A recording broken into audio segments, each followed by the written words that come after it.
Bismillahirrahmanirrahim. Assalamualaikum warahmatullahi wabarakatuh.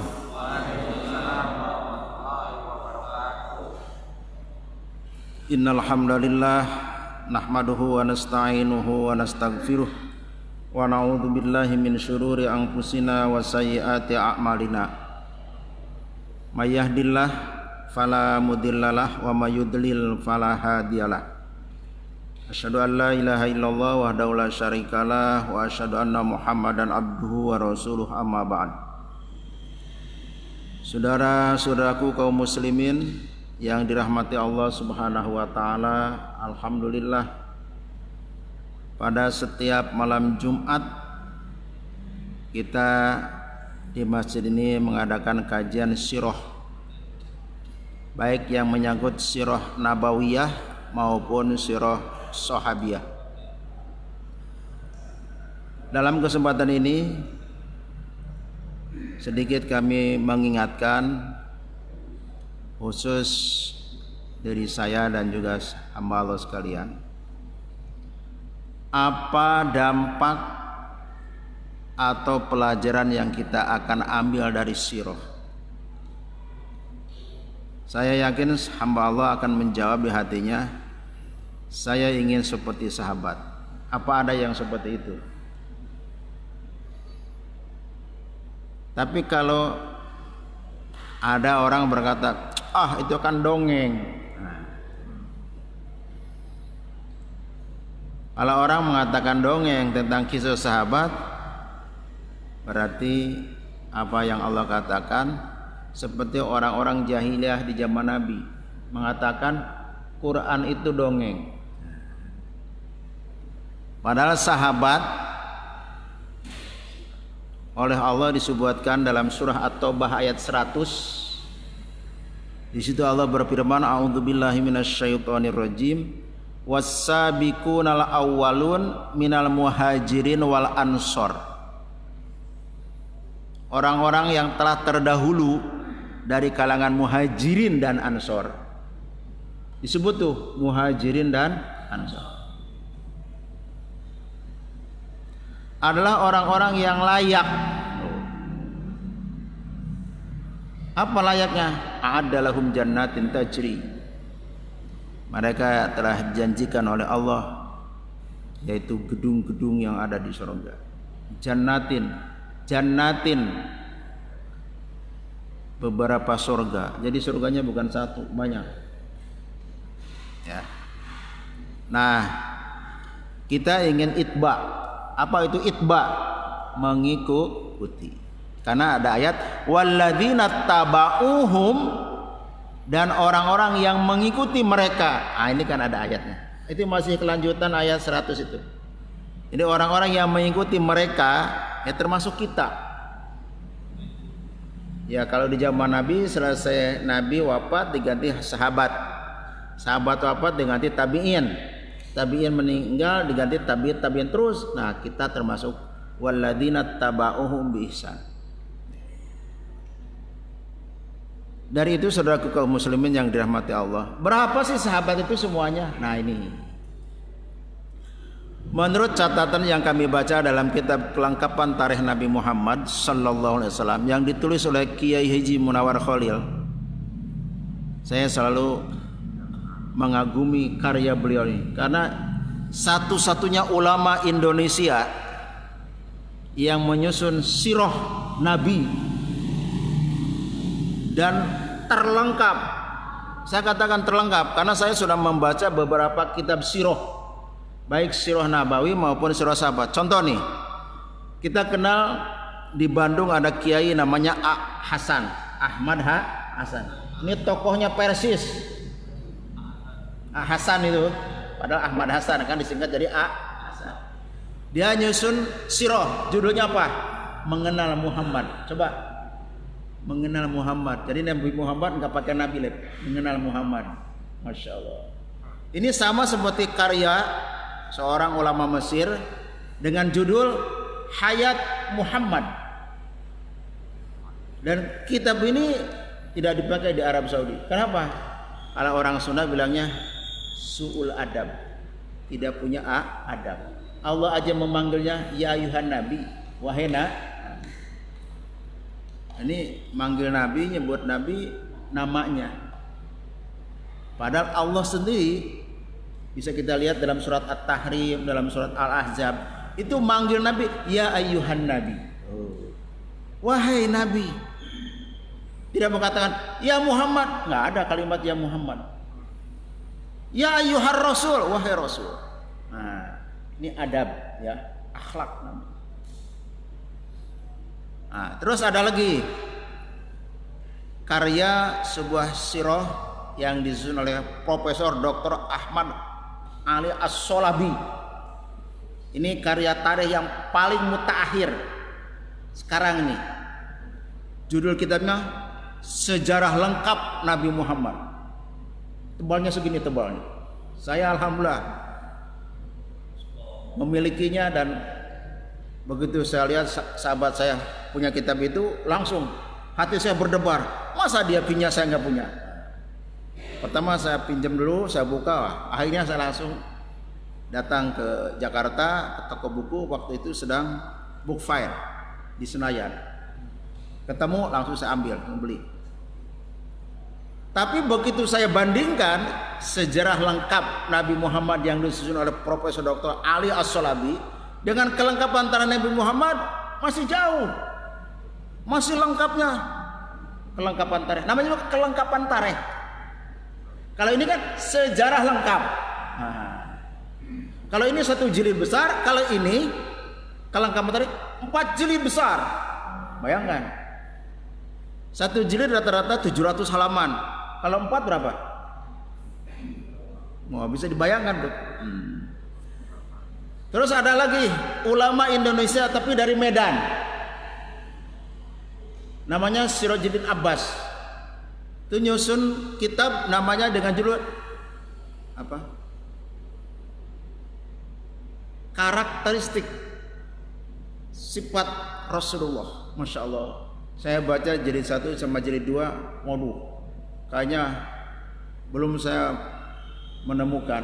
Itu semuanya ada 4 jilid juga, lengkap.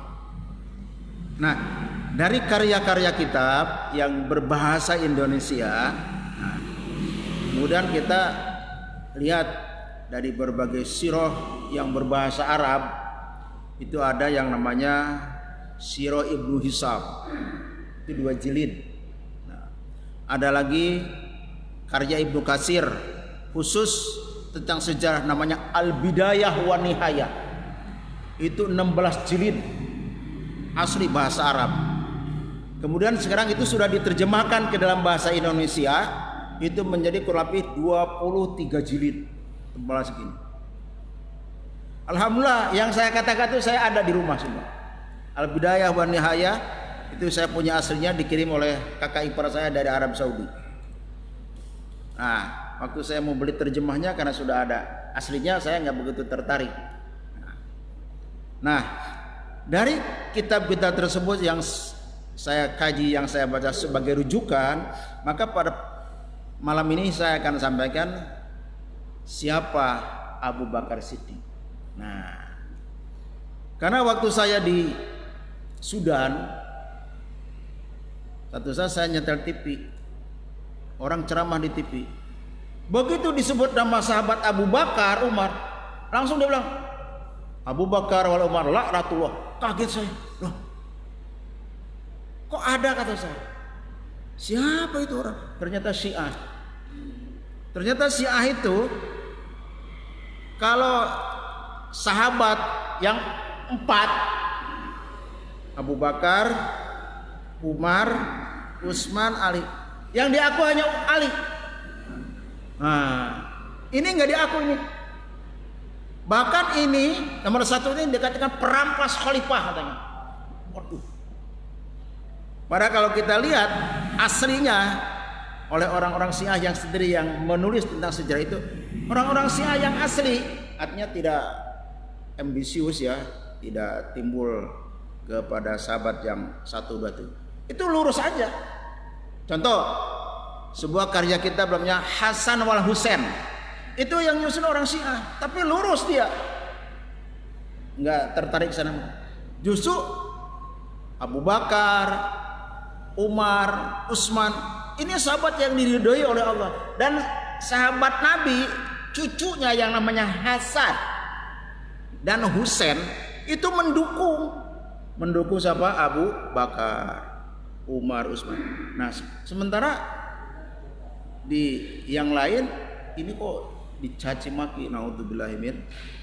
Nah, coba saya bacakan nih, Abu Bakar ini seperti apa? Rasulullah SAW bersabda dalam hadisnya yang diriwayatkan oleh ahli sunan. Kata Rasulullah, mali ahadin indana, tidak ada seseorang menurut saya, kata Nabi, badun illa waqad kafa'nahu,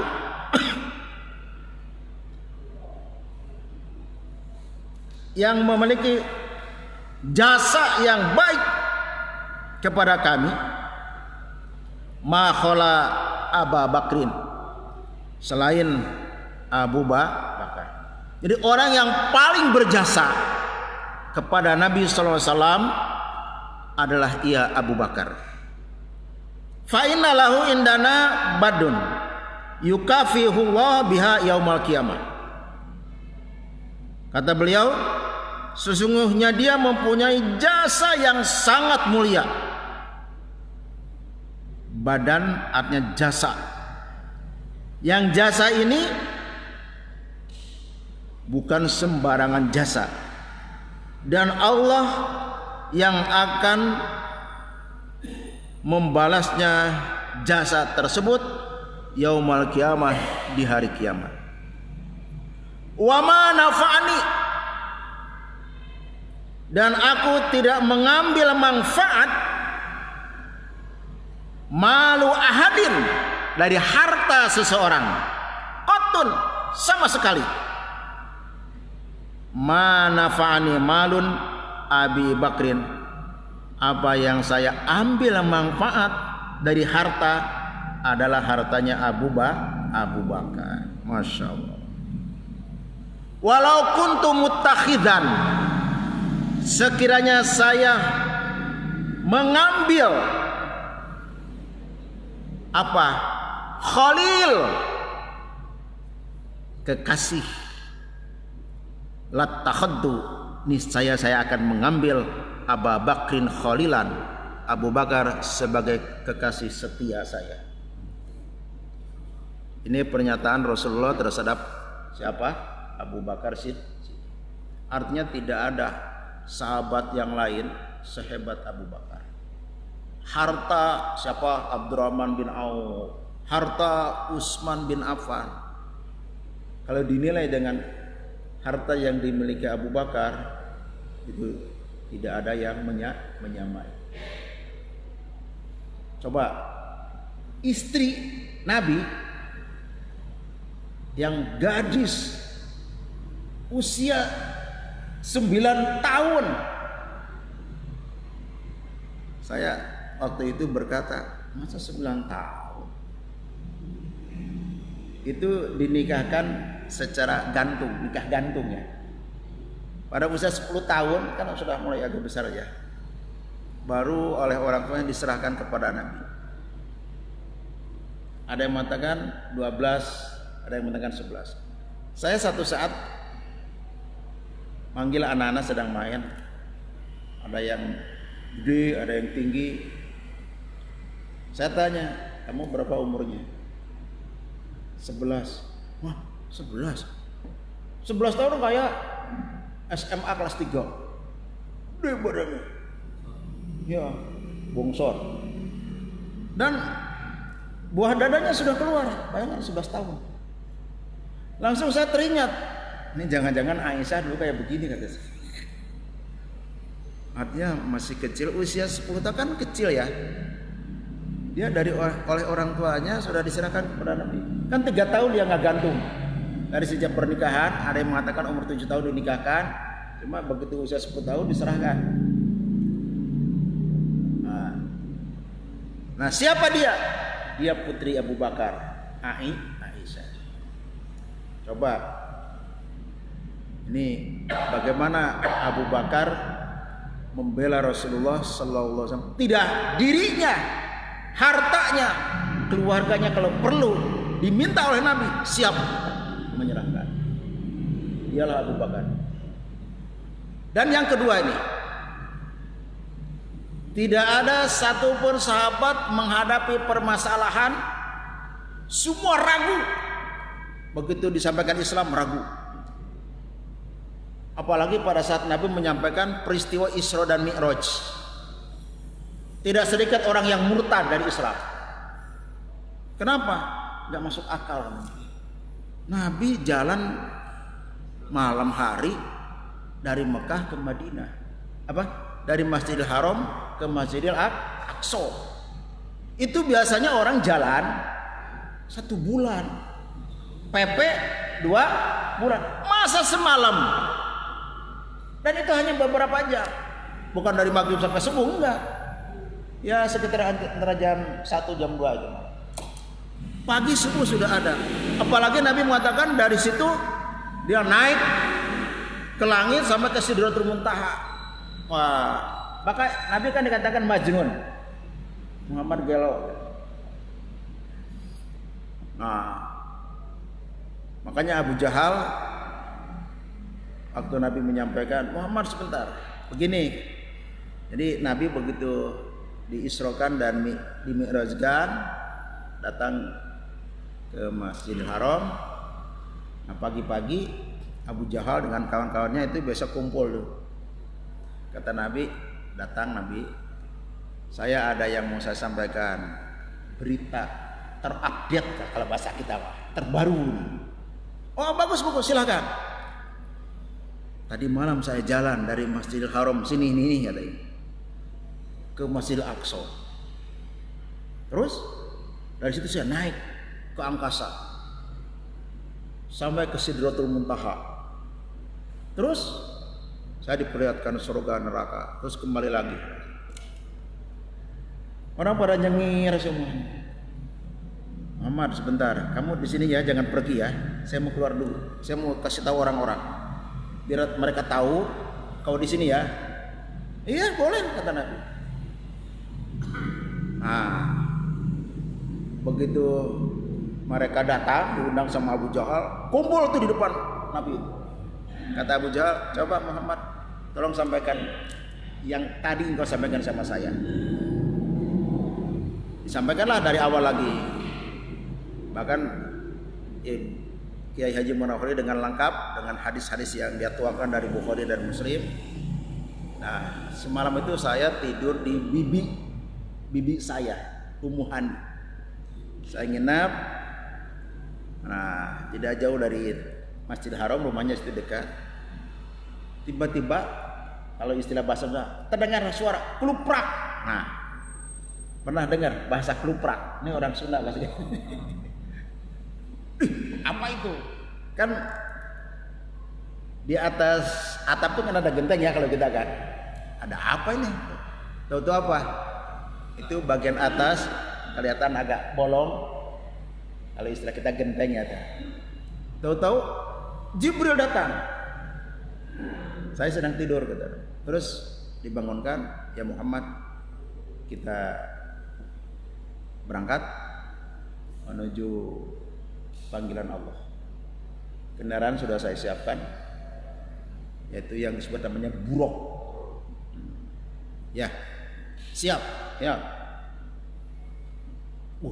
Lihat kendaraannya aneh, bukan kendaraan onta, bukan kendaraan kuda, buruk.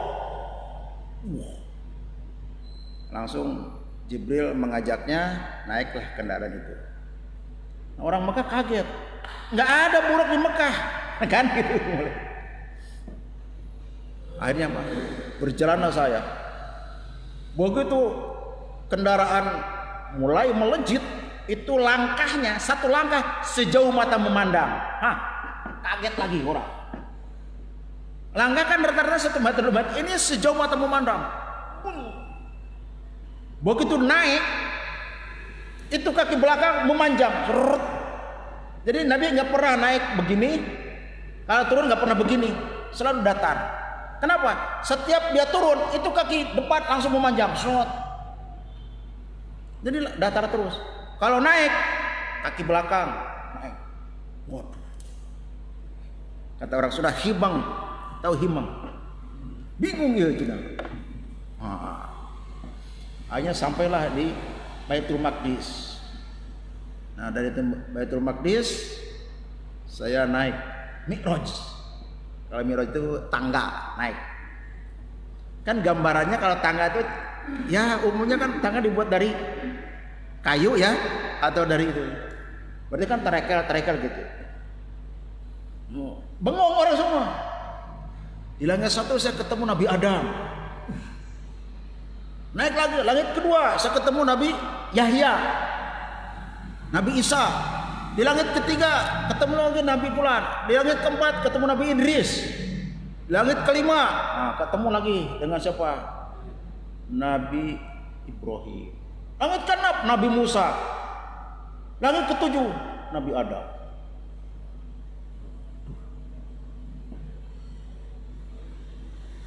Nah disitulah saya naik sampai di Sidratul Muntaha.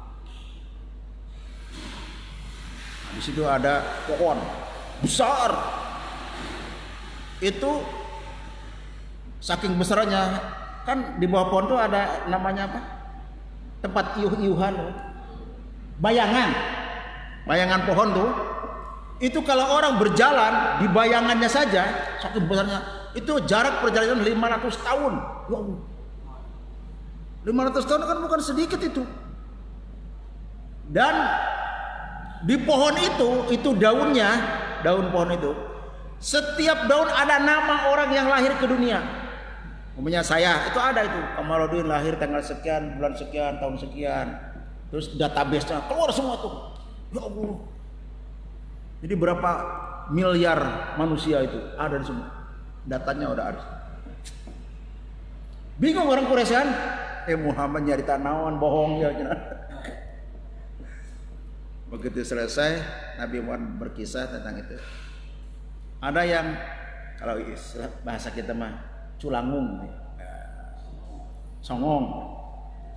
Sebentar Muhammad, engkau kan cerita begini-begini. Saya mau nanya. Coba angkat kakinya satu. Disuruh diangkat kakinya satu. Maksudnya apa? Ya saya ingin tahu. Engkau katakan tadi naik. Coba diangkat kakinya satu. Ya Nabi kan diangkat kakinya satu.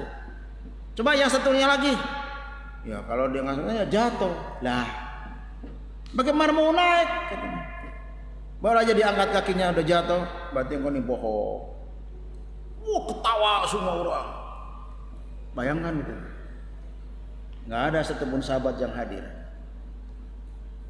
Terus tanya lagi.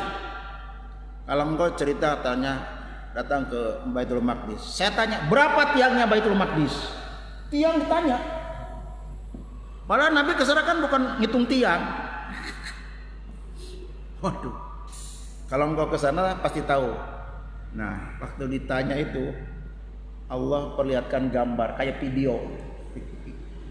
Dihitung sekian, kata oh benar ini benar nih.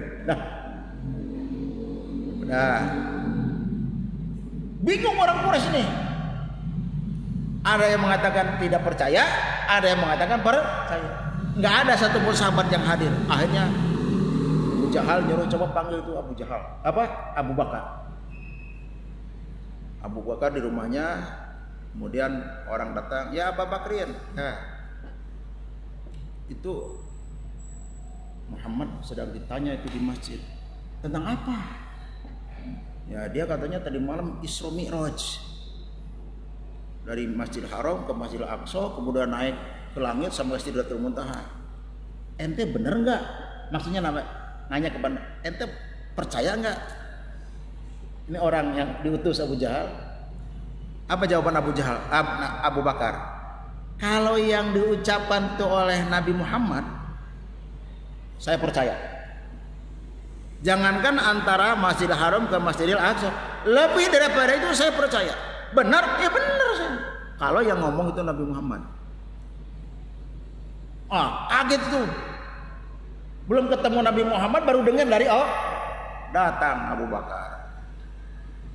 Begitu datang, Nabi sedang ditertawakan, sedang diledek, dihina, caci maki, waduh itu peledekan. Ramai-ramai orangnya, Abu Bakar, ini nabimu berkata begini-begini, kamu percaya?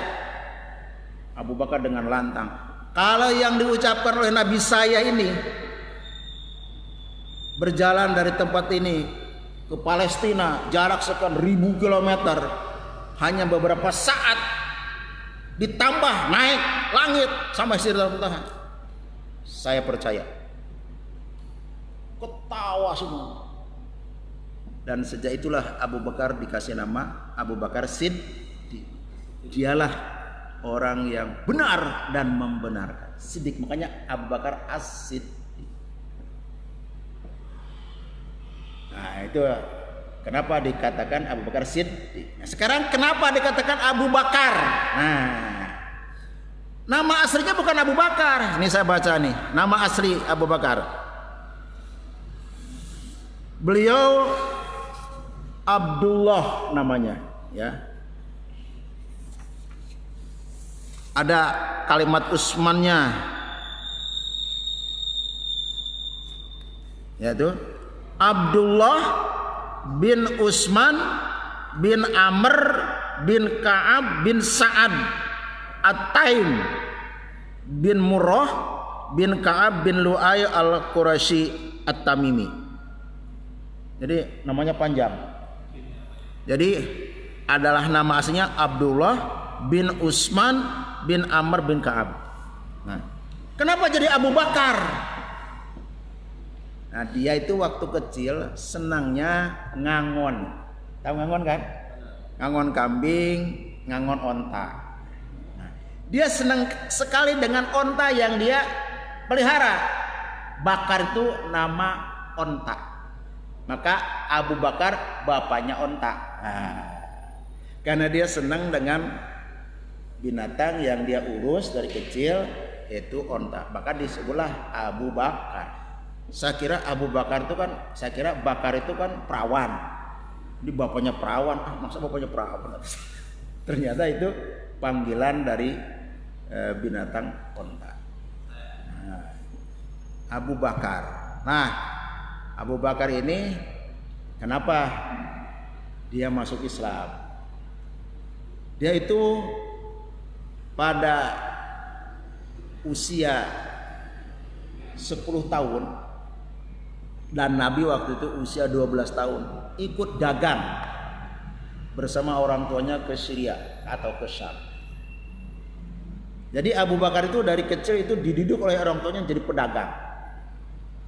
Nah, sehingga pada usia 10 tahun dan Nabi usia 12 tahun ikut orang tuanya dagang ke negeri Syam. Dan dia dagang kain. Nah, begitu selesai pulang, tahun berikutnya dia dagang ke Yaman. Kan Dalam Quran ada liila fi Quraisyin ila fihim rihlatasyita iwas. Kebiasaan orang Quraisy itu dagang di musim dingin dan di musim panas. Kalau musim panas ke sono, kemana? Syam. Kalau musim dingin ke selatan, ke Yaman. Nah, waktu dia dagang ke Yaman, itu usia dia waktu itu udah puluhan. Ada yang mengatakan 27 tahun. Nah, begitu perjalanan menuju Mekah, orang-orang pada bilang, Abu Bakar, ini di negeri kitanya ada orang ngaku jadi nabi. Kata Abu Bakar, siapa? Muhammad. Bahkan dia berkatakan, saya utusan Allah. Kata Abu Bakar, kalau dia ngomong, saya percaya. Kenapa? Karena Abu Bakar bersahabat dengan Nabi itu dari kecil. Belum pernah Nabi selama perjalanan persahabatan dengan Abu Bakar itu ngomong bohong, nggak pernah. Nggak pernah Nabi itu mencederai orang, mukul orang, menghina orang, nggak pernah itu. Apalagi bohong. Maka kata Abu Bakar, kalau dia berkata itu, saya yakin dan dia benar. Akhirnya selesai pulang ke rumahnya, langsung dia datang kepada Nabi. Dia bertanya, ya Rasulullah, apakah benar utusan Allah? Iya, saya diutus oleh Allah sebagai Nabi dan utusan. Kalau gitu, absit yadak, ulurkan tanganmu. Langsung dia berjabat tangan. Itu yang disebutkan baiat, masuk Islam. Udah menjadi sahabat. Nabi menyampaikan, jangan. Jadi agama ini perlu disebarkan, perlu disampaikan. Maka Abu Bakar ingat, dia punya teman-teman pedagang juga. Makanya kalau pedagang pasti temannya pedagang. Kalau tukang, temannya juga tukang. Kan biasa gitu. Nah, temannya siapa? Utsman. Temannya itu Jubair, Tolha, Sa'ad. Maka dia datang kepada orang-orang itu. Disampaikanlah dakwah Islam. Alhamdulillah, Utsman nerima, masuk Islam. Jubair disampaikan, masuk Islam. Tolha masuk Islam. Itu berkat dakwahnya Abu Bakar. Nah, bayangkan coba. Ini miliarder ini lewat Abu Bakar masuk Islam. Nah, kemudian satu saat Nabi bersama Abu Bakar bersama yang lainnya, di situ ada Utsman, Nabi, Abu Bakar, Utsman, ada lagi satu saat sedang tawaf di Ka'bah. Jangan membayangkan tawaf model sekarang ya, wah dengan megah itu. Saya membayangkan waktu itu kan, masya Allah, apa adanya kan, masih pasir waktu itu mah. Nah, Nabi sama sahabat tadi Abu Bakar sedang tawaf, itu diintip oleh algojo Quraisy, termasuk Abu Jahal dan yang lainnya. Tahu-tahu mereka berdiri di satu tempat. Nah, tiba-tiba diserang.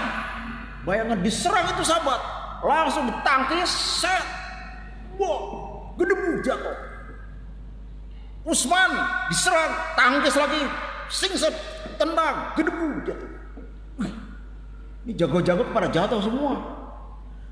Kemudian Nabi begitu diserang langsung dicincet ke gedebu. Wah, ini jago-jago semua nih. Orang Quraisy kaget. Ternyata hebat nih permainannya nih sahabat ini. Bisa silat, kalau sekarang kan boxing ya. Wah. Jadi jagoan Quraisy 3 orang langsung rontok. Udah. Jadi jangan dikira Nabi dengan sahabatnya bukan ahli silat, bukan ahli permainan. Ternyata jago-jago semua itu. Makanya Nabi dan para sahabat kalau malam itu belajarnya itu di masjid. Mana di luar ada pelajaran mana, naik kuda, silat. Wah, makanya para sahabat seger-seger, nggak loyo. Masa mujahid loyo? Begitu ada nafiri jihad, itu lompat dia, kuda dia plak aja, itu sahabat seperti itu, cekatan tepat sasarannya. Nah, Abu Bakar, nah satu saat Nabi sedang tawaf lagi. Tahu-tahu dikeroyok Nabi rame-rame. Abu Bakar tahu waktu itu, langsung Abu Bakar berkata, "Ataqtuluna rajulan ayyaqula rabbi Allah?" Mengapa kamu bunuh orang yang berkata Tuhanku adalah Allah? Ataqtuluna rajulan ayyaqula rabbi Allah. Abu Bakar yang ngomong diserang lagi. Akhirnya apa? Abu Bakar diserang sampai jatuh, sampai nggak sadar. Nah, sampai akhirnya keluarganya tahu, lalu mendatangi Abu Bakar. Abu Bakar dibopong, datanglah ke rumahnya sampai pingsan. Nah, begitu Abu Bakar sadar setelah beberapa hari, itu yang diucapkan oleh mulut pertama kali Abu Bakar waktu dia sadar di rumahnya. Kata Abu Bakar, "Aina Nabi?" Bagaimana Nabi? Di mana? Kata sahabat, "Nabi mah alhamdulillah sehat." Nah, kenapa? Dia tahu sebelum dia dikeroyok itu kan Nabi dulu. Bisa membayangkan Nabi kayak apa? Saya aja begini apalagi Nabi. Ternyata kata enggak, Nabi sehat walafiat, enggak apa-apa. Wah, yang penting kalau gitu saya bahagia. Bagaimana kecintaan Abu Bakar? Masya Allah. Kemudian pada saat Allah memerintahkan Nabi hijrah dari Mekah ke Madinah, nggak ada orang yang peduli. 3 bulan sebelum Nabi hijrah, dia beli 2 kendaraan, 2 onta yang bagus.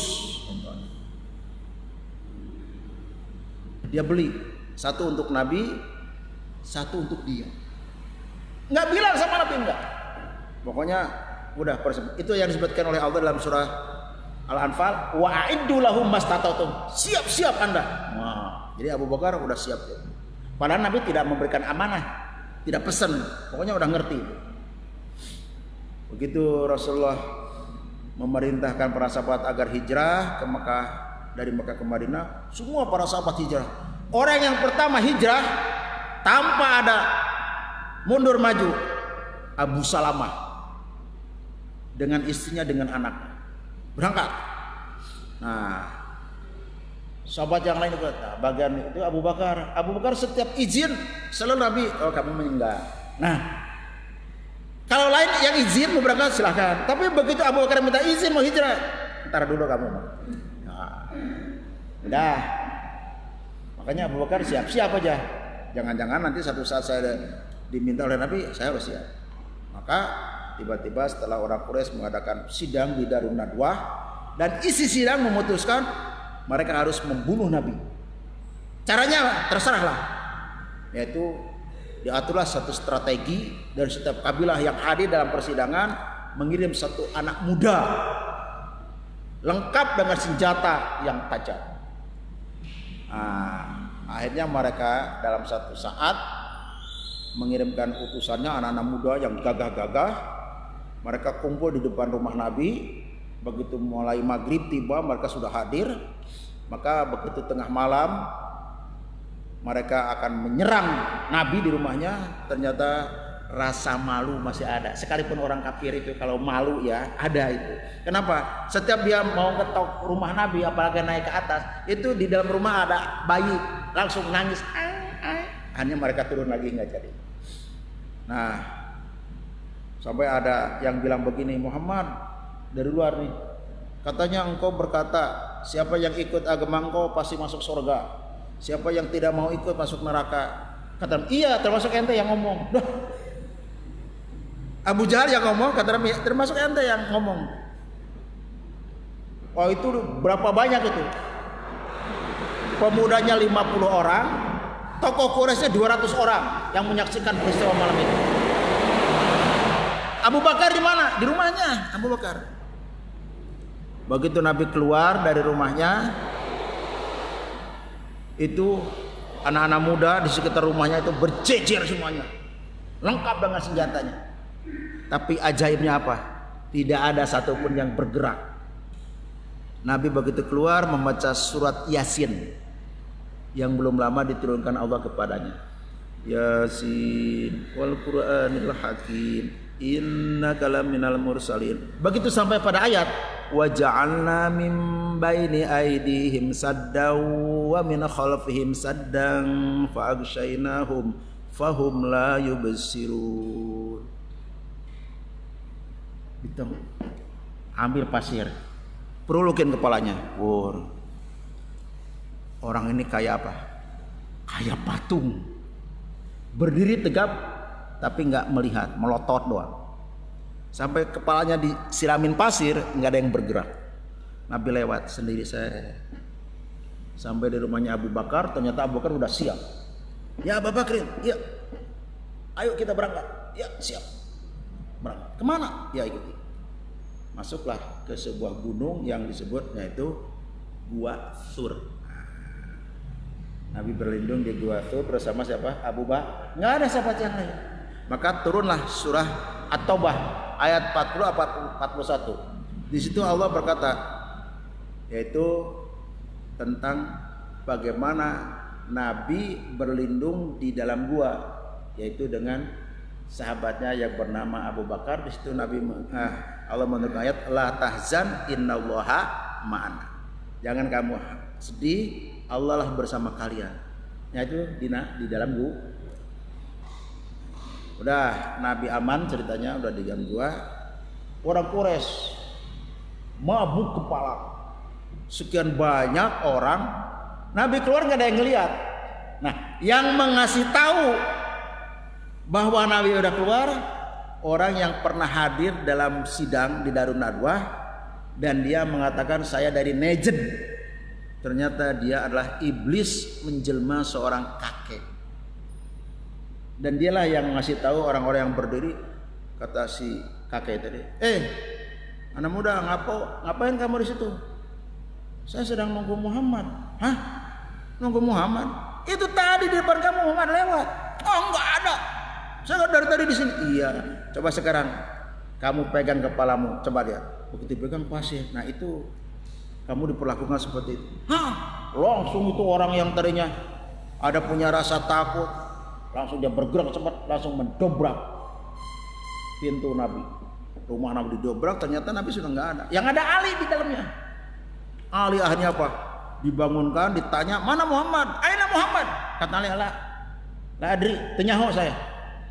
Loh, kamu kan iya, saya tidur. Akhirnya ditarik Ali, set, dipukul, sampai jatuh. Akhirnya mereka keluar, nyari nggak ada, masuk ke rumahnya Abu Bakar. Ditanya, mana Abu Bakar? Kata anaknya, nah di sini nih peran nih, seorang gadis, seorang remaja. Jadi setiap perjuangan besar pasti remaja ada. Siapa? Fatimah. Di situ adalah bukan Fatimah, Aisyah dan siapa? Asma. Asma, aina Abu Bakar? Tenyaho. Masa kamu nggak tahu? Nggak tahu. Dikepret sama Abu Jahal. Sampai ininya apa? Anting, ke anting ya. Sampai copot. Oh, coba. Langsung dia keluar, dicari. Ya, Allah melindungi. Nah, disitulah yang sampai hari ini bagaimana ada ilmu dalam rangka untuk mencari jejak kaki. Nah, sekarang kan ada ya, yaitu dengan anjing herder, pelacakan kan. Kalau dulu orang itu ada ahlinya. Oh ini kakinya Muhammad nih, ini sini nih, sampai ke ujung tempat Nabi berlindung yaitu di Gua Thur. Tapi begitu sampai di depan Gua Thur nggak ada ini bekas kakinya. Mereka berkesimpulan pasti Muhammad di dalam. Saya waktu itu memahami yang namanya gua kan ke bawah.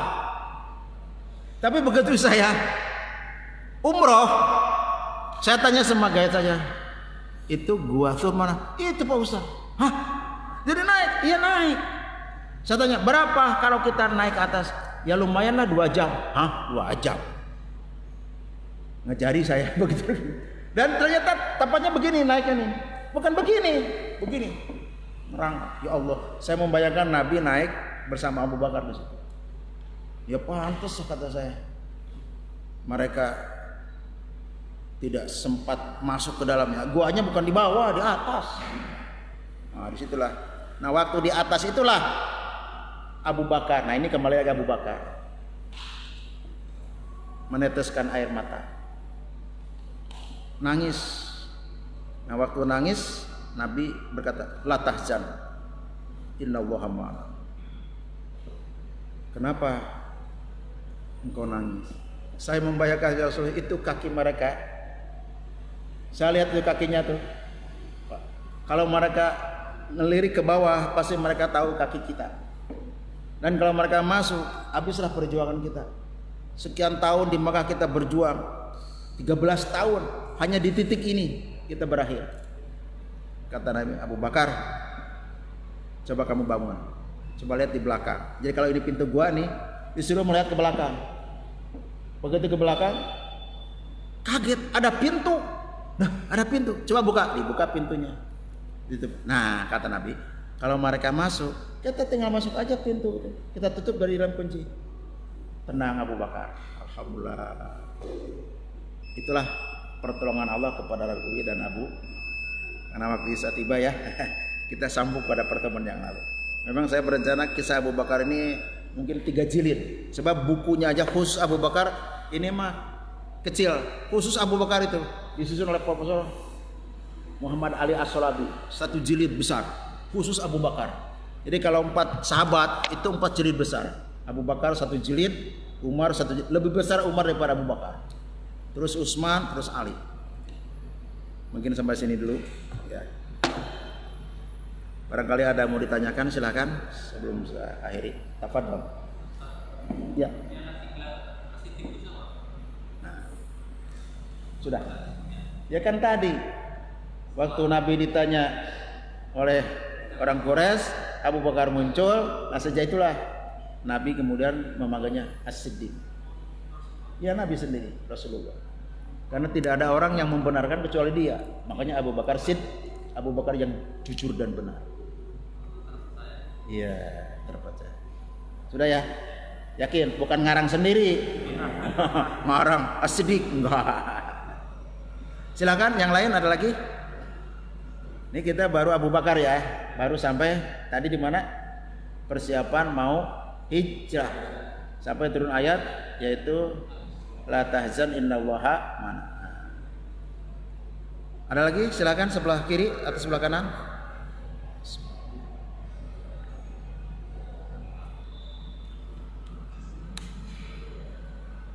Gak ada ya? Iya silakan. Ya. Apa? Kurang dengar. Ah. Nah. Terus? Tadi kata Abu Bakar tuh nangis karena melihat Quraisy di luaran. Ya. Tapi kalau di cerita lain dia nangis karena di Bunda, karena mau ngalamin Rasul di Bunda dan dia. Oh, ini kisahnya ya, lengkapnya ini.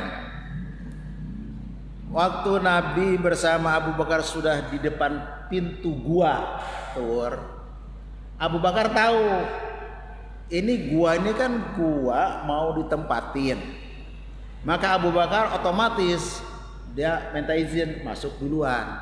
Nah, masuk duluan untuk apa? Untuk merapihkan, jangan sampai ada bina. Masuklah dia ke dalam. Nah, sampai di dalam dia rapikan, ditata itu. Batu-batu yang taringul atau taringul. Enggak rata dirapatakan. Nah, waktu dia narik sebuah batu, ternyata di bawahnya ada ular. Ular itu langsung menggigit dia. Waktu itu nggak terasa apa-apa. Nah, terus dia beres sampai rapi, akhirnya Nabi disuruh masuk. Terus Abu Bakar karena Nabi capek, udah terlentang kakinya. Kalau bahasa kita apa namanya? Melenjor itu ya. Terus Nabi tidur di pangkuannya Abu Bakar. Nah waktu tidur itulah mulai itu bisa ular itu bereaksi. Berbarengan dengan reaksi itu kan Abu Bakar nggak langsung tiba-tiba langsung sakit kan, lama itu. Pas bereaksi kan Abu Bakar memandang ke sini. Nah Pas sedang memandang ada kaki kelihatan gentayangan gitu. Nah, terasa sakit itu. Nah, membayangkan perjuangan Nabi sekian ditambah sedang sakit. Jadi double. Jatuhlah air mata. Air mata Abu Bakar jatuh pas ke pipi Nabi. Nabi kan sedang di pangkuannya.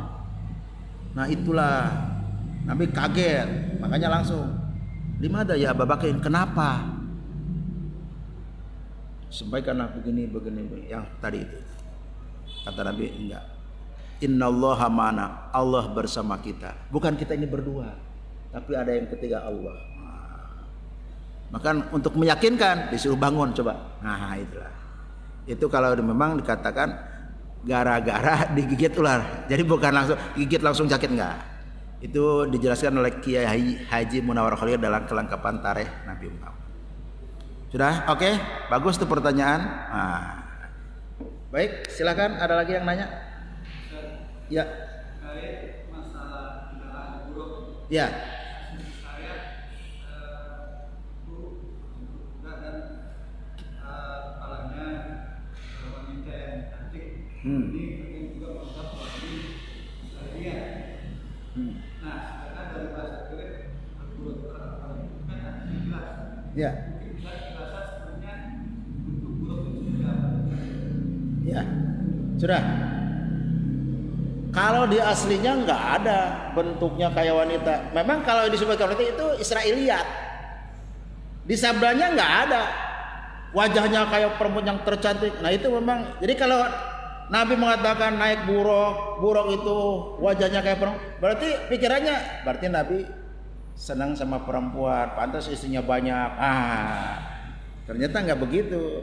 Hanya disebut memang buruk sebutnya. Nah, orang-orang yang tidak suka dengan Nabi, saya kira menggambarkan buruk itu seperti perempuan cantik sehingga ditunggangin. Nah, karena ditunggangin kan wajahnya ganteng. Kalau perempuan bukan kan cantik ya, pasti. Nah, itulah yang dikatakan Israiliyat, ya. Tapi kalau buruknya betul ada kendaraan buruk dan disebut oleh Bukhari oleh Muslim juga. Nah, saya membayangkan ini kan kendaraan bukan kendaraan dunia, ini kendaraan sorga yang Allah datangkan kepada Nabi. Dan perjalanannya pun bukan perjalanan orang sekarang, satu langkah 1 meter, bukan. Sejauh mata memandang. Coba kendaraan apa? Bahkan Allah menceritakan Nabi-Nabi sebelum Nabi Muhammad itu pernah. Nah, ada seorang Nabi disebutkan oleh Allah dalam Al-Quran, yaitu dalam surat Shad ada. Nabi Sulaiman itu kalau berjalan pagi sampai sore itu sama dengan perjalanan 2 bulan. Pagi itu sama dengan 1 bulan, sore sama dengan 1 bulan. Kalau dia berangkat pagi pulang sore itu sama dengan 2 bulan. Apa kendaraannya? Kan gitu. Kalau istilah sekarang Aladin, yaitu kendaraan angin. Jadi dia tinggal sebar sejadah langsung aja. Nah ini buruk, lebih cepat daripada karpet yang terbang itu. Ini juga ini kan masalahnya alam gaib yang tidak bisa dicerna oleh akal dohiriyah, tapi hanya iman yang bisa. Makanya Abu Bakar menjawabnya dengan iman ya, bukan dengan apa, dengan akal. Kalau akal nggak bisa, masa kakinya begitu turun? Kan mestinya kalau kendaraan kan umum turunnya turun, tapi ini kok kaki depan begitu turun memanjang. Ayo, naon eta? Timbul pertanyaan, apa ada sekarang kaki atau apa saja begitu turun dan langsung dia memanjang? Ternyata ada apa? Antena, tahu antena? Kata radio kan? Kalau tinggi tinggal ditarik gitu. Kalau pendek tinggal tutup. Nah, kata saya, berarti ilmu antena itu ilmu buruk dulu. Jadi itu bisa memanjang, bisa memendek. Memang, masya Allah tuh banyak pelajaran. Contoh nih, kenapa orang menciptakan pesawat terbang? Kenapa orang menciptakan helikopter? Ternyata itu ilmunya dari binatang. Helikopter itu dari capung ilmunya. Capung kan kalau terbang saya pelak. Itu dibuat helikopter itu ilmunya dari capung. Jet tempur itu kalau terbang kan bergerak cepat. Dari apa? Dari burung yang di pinggir laut itu yang besar itu. Dia itu kalau mau terbang kan istilah bahasanya ngawahan mula, lari begitu lari terbang. Nah ternyata semua itu adalah dari ciptaan Allah. Sampai menguburkan mayat, bingung kan? Allah kirimkan apa? Gagak bertempur. Mati satu, cakar sama yang hidup langsung masukin. Nah itulah. Jadi semuanya dari alam. Allah mengajarkan manusia dengan mungkin itu ya penjelasan tentang. Silakan, ada lagi? Nggak ada? Cukup ya. Karena Isya sudah tiba, kita berdoa pada Allah. Mudah-mudahan ada manfaatnya. Kalau ada kesalahan itu dari diri. Saya istighfar pada Allah, astagfirullahaladzim. Kalau benar datangnya dari Allah Subhanahu wa taala. Kita akhiri dengan doa kafaratul majelis. Subhanaka Allahumma wa bihamdika asyhadu an la ilaha illa anta astaghfiruka wa atubu ilaik. Walhamdulillah. Assalamualaikum warahmatullahi wabarakatuh.